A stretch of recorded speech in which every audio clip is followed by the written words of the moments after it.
Silakan duduk, Pak.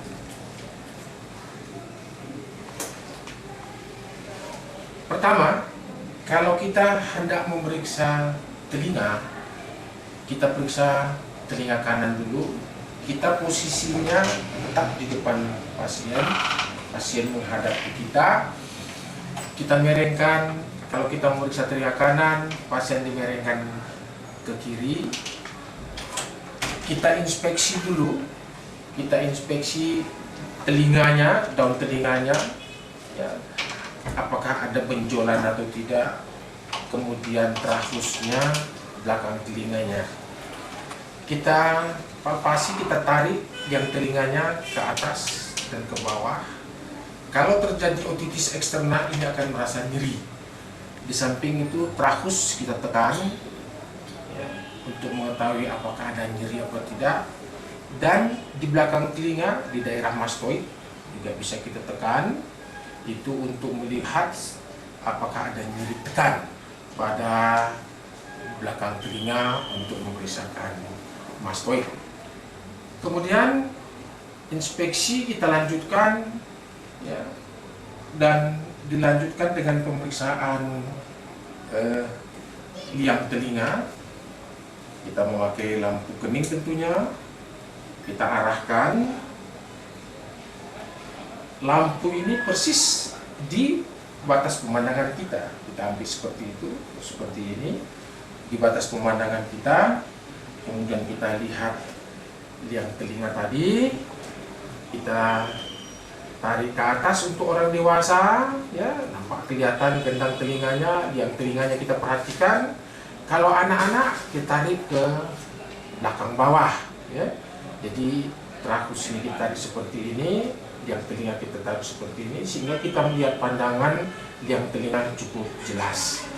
Kalau rambut-rambut yang telinga banyak sehingga sulit dilihat gendang telinga, maka kita pakai spekulum telinga atau protractor. Nah, seperti ini kita lihat, ya. Untuk telinga kiri, kita miringkan dia ke kanan, sama seperti yang tadi juga.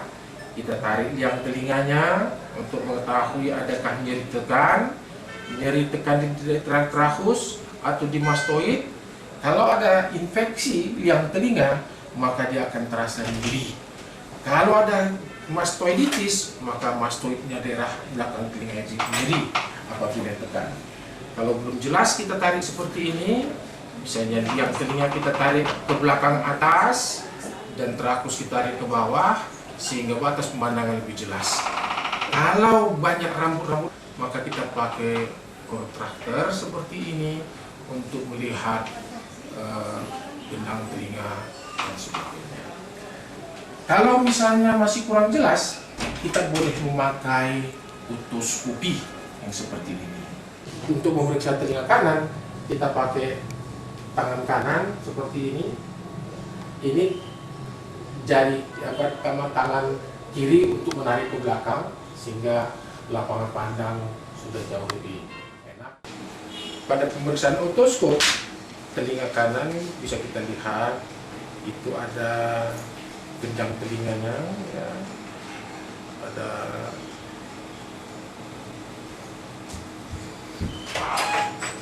processus brevisnya, ada cone of light, ya, refleks cahaya yang mengarah ke depan bawah, ya. Ini semuanya kita nilai.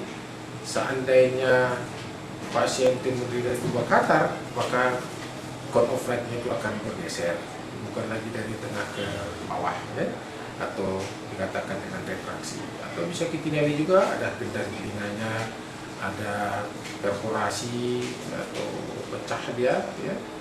Kita nilai pecahnya pun ada di sentral atau di pinggir.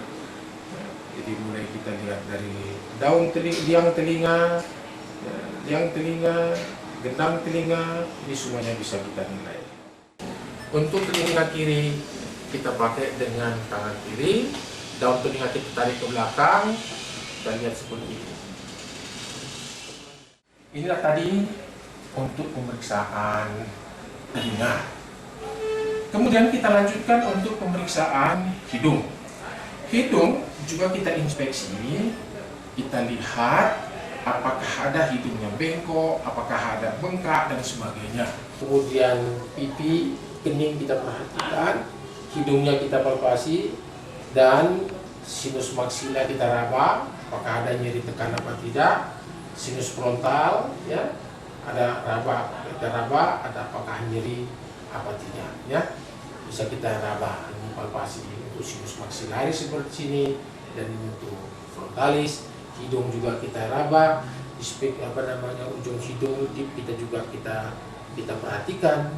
Kadang-kadang bisa kita jumpai vestibulitis, ya, di daerah hidung. Ini semuanya kita catat. Untuk pemeriksaan ke dalam hidung, rongga hidung atau kafum nasi, kita mempergunakan spekulum hidung. Jadi cara memakainya dengan tangan kiri seperti ini, ya. Kemudian tangan, ya, jari telunjuk kita taruhkan di tip daripada hidung. Kita lihat seperti ini, ya. Pertama kita lihat, kalau kita untuk melihat dasar hidung, pasien kita tundukkan sedikit, akan terlihat nanti itu namanya konka inferior. Ini konka inferior, ini septum nasi, ya. Kita perhatikan ada sekret apa tidak di sana. Kemudian ini konka media, diantaranya itu meatus nasi media, ya. Itu kita lihat pada rinoskopi anterior. Ini dasar hidung, ya, dasar hidung. Kita nilai apakah ada sekret yang kental di sana. Dari meatus nasi media apa ada sekret di sana, ya. Itu semuanya bisa kita nilai. Dan kalau kita mau melihat gerakan dari palapum, kita suruh pasiennya menyebutkan I. Kita melihat gerakan daripada palatum mol. Demikian juga untuk hidung di sebelah kiri, ya. Kita lihat seperti ini.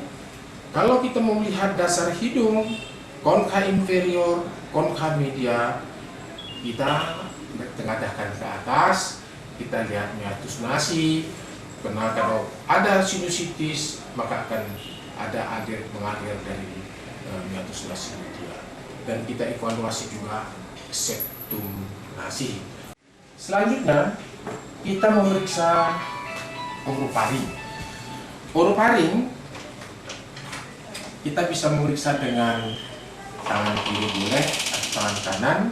Kita lihat, buka mulutnya Pak, buka mulut, ya. Kita lihat gigi-giginya, sepertinya ada infected molar ini. Ini pasti sudah sering sakit kepala. Kemudian ada giginya karies di sini, ya. Ini gigi-giginya kita hitung, ya, kita hitung. Kemudian kita lihat lidah, gerakan lidah kita lihat, coba gerakan, ya. Kemudian ini uvula, ya. Ini palatum durum, ini palatum mol. Kita lihat ada apa di sana, ya, ada kelainan apa tidak. Ini tonsilnya, ya, tonsila, ya, tonsil atau amanel katakan orang, ya. Tonsila palatina namanya, ya. Ini ada plika anterior, plika posterior. Kita lihat apakah ada perlengketan di sana. Tonsilnya bisa kita gerak-gerakkan, kita palpasi, ya. Ini dinding belakang faring, dinding belakang faring. Kita lihat apakah ada infeksi, ada berbenjol-benjol. Jadi pada orofaring kita bisa evaluasi langit-langit, palatum mol, palatum durum, kemudian gigi geligi, lidah, pangkal lidah, gerakan lidah, dan sebagainya. Selanjutnya kita akan memeriksa nasofaring. Cara pemeriksaan nasofaring ialah kita memakai lampu spiritus. Lampu spiritus kita hidupkan, kemudian laring, ya, kaca laring yang kecil, ukuran yang kecil, kita panaskan seperti ini, ya. Kacanya kita panaskan, kemudian kita raba seperti ini supaya jangan terlalu panas, ya. Ini gunanya untuk agar embun-embun pernapasan itu tidak sampai mengendap, sehingga kita bisa jernih untuk memandang nasofaringnya. Buka mulut Pak, ya, disuruh buka mulut, kemudian dengan spatel kita kita tekan lidahnya, jangan sampai terlalu dalam agar nanti tidak sampai muntah pasiennya. Kaca laring kita masukkan sedemikian, kaca nasofaring ya kita masukkan sedemikian, ya kita lihat nasofaringnya ini akan terlihat ya, kita lihat dan kita geser-geser, kita nilai nasofaringnya, ya, itu kita lihat ya.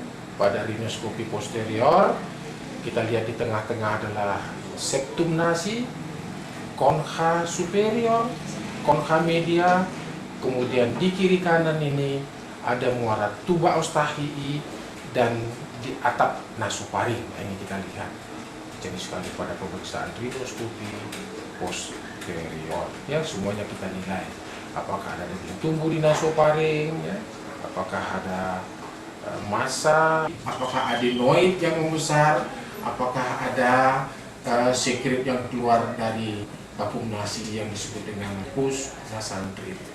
Kemudian muara tuba eustachii juga bisa kita nilai pada pemeriksaan rhinoskopi posterior. Selanjutnya kita akan memeriksa laring. Kita memakai laringoskopi indirect namanya. Caranya kita memakai kaca laring yang lebih besar sedikit, kemudian kita panaskan kaca laringnya, kita raba ya sesaat saja, ya kita panaskan, kita raba sesaat, gunanya untuk mencegah embun atau uap air yang melekat pada kaca laring. Kemudian pasien kita suruh menjulurkan lidah, coba keluarkan lidahnya Pak. Ibu jari di sebelah atas, jari turun sebelah bawah, kita pegang seperti ini. Jari yang lain di sebelah bawah seperti ini, buka mulutnya Pak, ya. Kaca ini lampu kita arahkan ke dalam, baru kita masukkan ini kaca, kita tekan langit-langit dengan ufula. Tapi jangan menyentuh dinding paring, nanti dia muntah. Kita tarik lidahnya, ya. Kemudian kita perhatikan itu pangkal lidah, ya, pangkal lidah itu valeculae antara epiglotis dengan pangkal lidah. Valeculae di situ disebut kantong pil, ya. Kemudian ini epiglotis, ya, epiglotis. Ya, di bawahnya itu ada sinus piriformis, ya. Kemudian pasien kita sebut bilang i, nah itu nampak gerakan pita suara i. Nah kita lihat gerakan pita suara, ya. I simetris apa tidak, di situ ada arytenoid, ya, kemudian sinus piriformis. Dari sini kita akan menilai bagaimana epiglotisnya, pangkal lidahnya, sinus piriformisnya, valecula, kemudian gerakan pita suara. Jadi nanti dari sini bisa kita nilai apakah pita suaranya bisa menutup sempurna atau ketinggalan. Kalau terjadi hal seperti ini, maka suaranya akan serak. Jadi penyakit-penyakit tertentu seperti ada daging tumbuh di pita suara, tumor, polip, kista, dan sebagainya, ini bisa kita nilai pada pemeriksaan laringoskopi indirect. Pangkal lidah dan sinus piriformis, seandainya terjadi gangguan menelan, ada macam-macam di pangkal esophagus seperti disphagia akibat karena kelainan neurologi ataupun kena sumbatan di esophagus, ini akan kelihatan. Demikianlah untuk pemeriksaan laringoskopi indirect, rhinoskopi posterior, rhinoskopi anterior, otoskopi. Di samping itu, untuk kelainan-kelainan yang tertentu, kita bisa meraba kelenjar-kelenjar di leher. Cara untuk memeriksa kelenjar di leher, kita berdiri di belakang pasien, kita raba lehernya, ya, kita raba lehernya, ya, kita raba, ya, apakah ada benjolan di sana? Ya, misalnya adanya infeksi pada tonsil, bisa terjadi kelenjar bisu mandibula atau kelenjar di nasofaring, ya, asal nasofaring, tumor nasofaring atau tumor-tumor yang lain di dalam telinga, hidung, tenggorok akan teraba kelenjar di sini. Di samping itu, pada anak-anak, misalnya kalau sekiranya kita untuk melihat nasofaring kadang-kadang sulit, maka kita lakukan palpasi, buka mulutnya, kita raba, kita masukkan jari ke dalam, kita raba sampai nasofaring. Di samping itu, kalau ada kelainan-kelainan pada rongga mulut, itu bisa kita juga palpasi, kita lihat, kita bisa palpasi dengan spatel atau dengan jari telunjuk. Kita mau melihat konsistensi kekenyalan daripada tumor atau massa yang ada di sekitar rongga mulut ataupun di orofaring. Demikianlah pemeriksaan THT yang rutin yang bisa kita lanjutkan untuk tes pendengaran. Pada tes pendengaran, yang pertama kita bisa memakai tes berbisi. Tes berbisi itu yang umumnya kita periksa pada jarak 6 meter, tapi kalau tiada tempat, di tempat yang sunyi, kita bisa memeriksa telinga dengan bentuk telinga yang tidak kita periksa, kemudian kita berbisik dengan suara yang bertis. Pasien disuruh mengulang apa yang kita katakan. 1, 2. Dia mendengar apa tidak. Demikian juga untuk telinga yang satu lagi, kita sebutkan huruf-huruf yang berdesis pada akhir ekspirasi. Ya. Jadi kita menyebutkan yang suara berdesis pada akhir ekspirasi. Selanjutnya, kita bisa memeriksa dengan tes garpu penala. Jadi tes garpu penala ini, kalau kita tidak punya lengkap alat dari mulai frekuensi 16 sampai 4000, kita bisa pakai cuman yang 512 saja atau yang 256 garpu tala yang dengan frekuensi 256.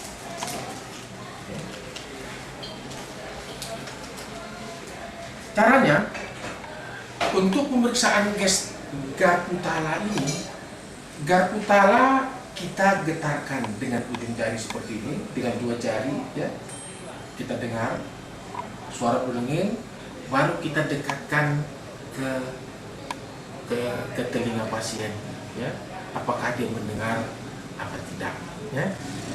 Dan kita mulai dari frekuensi yang paling rendah, 500 dulu, kita turun ke bawah sampai 16 dan kita naikkan lagi sampai frekuensi 4056.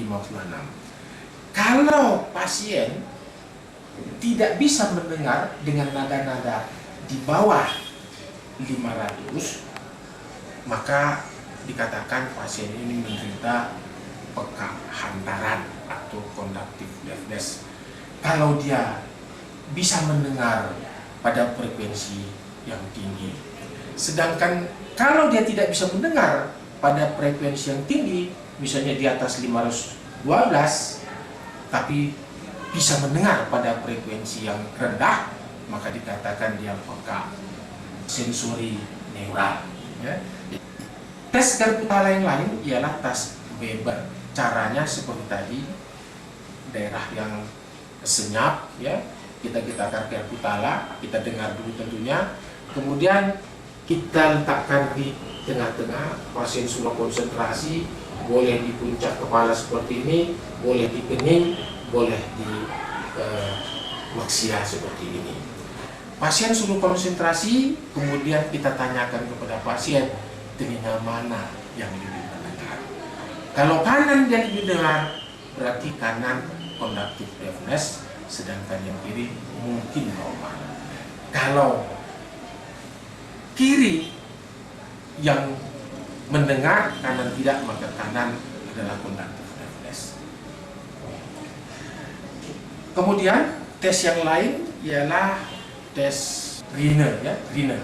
Jadi tes Riener kita getarkan garputala, kemudian kita letakkan di mastoid pasien, ya, kita letakkan. Sesudah hampir hilang sampai hilang dia, begitu hilang, ini kita pindahkan ke liang telinga. Biasanya hantaran udara lebih baik daripada telinga, sehingga seandainya pasien tadi kita getarkan garputala tadi sudah dia mengatakan hampir hilang atau hilang, sudah hilang, pasien suruh angkat tangan, nah, kemudian baru kita pindahkan ke dekat telinganya. Kalau dia mendengar, dia diam saja, tapi kalau sudah hampir hilang atau hilang, maka dia akan mengangkat tangannya. Positif berarti pendengarannya normal atau peka saraf, ya. Demikian juga untuk telinga yang sebelahnya, kita lakukan dengan yang sama dan kita letakkan, pindahkan ke dekatnya telinga. Kemudian tes swabah. Caranya kita getarkan garputala, ya, kita dekatkan ke mastoid pasien, ya, mastoid pasien seperti ini, kita dengarkan, dan sudah hilang atau hampir hilang, ya, hampir hilang maksudnya supaya ini tetap bergetar garputala. Kita getarkan, kita dengarkan, sudah hampir hilang, angkat tangan, kita pindahkan ke mastoid kita, ya. Coba ulangi, hampir hilang, katakan ya, hilang, ya, baru kita pindahkan ke mastoid kita, ya. Kalau juga kita tidak mendengar, berarti pasiennya adalah normal. Atau sebaliknya, kita getarkan garputala kita ke mastoid kita, sudah hampir hilang atau hilang, kita getarkan.